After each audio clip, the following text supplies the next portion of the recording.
Oppo Reno 2F จะมาในรีวิวให้เบิ่งคร่าว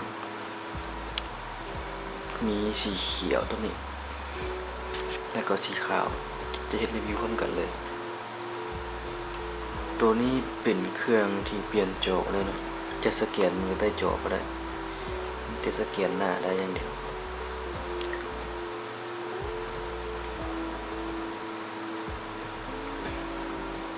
เบิ่งสเปคมันแรมแรม8ความจำ128 Android เวอร์ชัน11สภาพก็ใหม่เลยนะมีแต่ตำนี้ตัวสแกนมืออะไร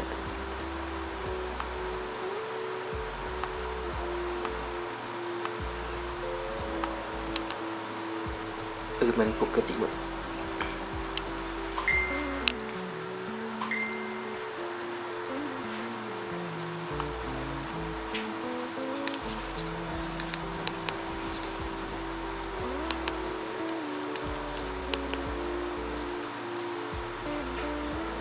มันจะมี2สีเนาะเดี๋ยวสีขาวก่อนไม่คือกันเลย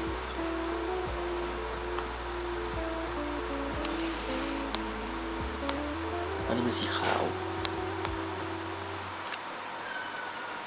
ตำนี้คือกันเนาะสแกนมือใต้จอบ่ได้อันอื่นมันได้ปกติของหน้าของหลังแจ้งจะได้2ซิม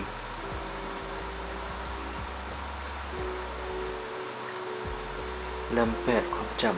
128คือกัน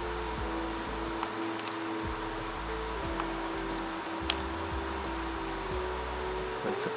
ปคReno 2F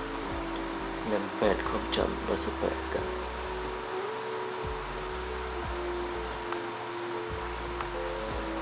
กล้องหลังมันจะเลื่อนรถไปนิดนึงในสิท่าและให้เบิ่ง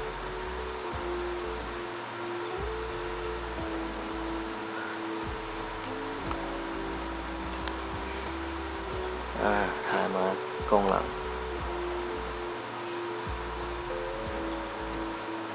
ชัดคมงามปกติที่เห็นคลิปนี้แยกสีอันนี้จะเห็นรวมกันเลยทั้งสีเขียวสีขาวอันอื่นปกติเสียงดังฟังสัตว์ทุกอย่างกล้องหน้ากล้องหลังแจ้ง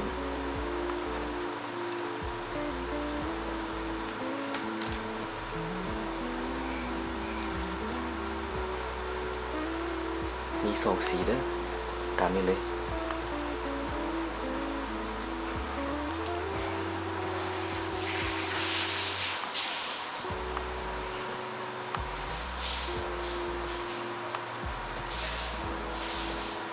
งามๆเลย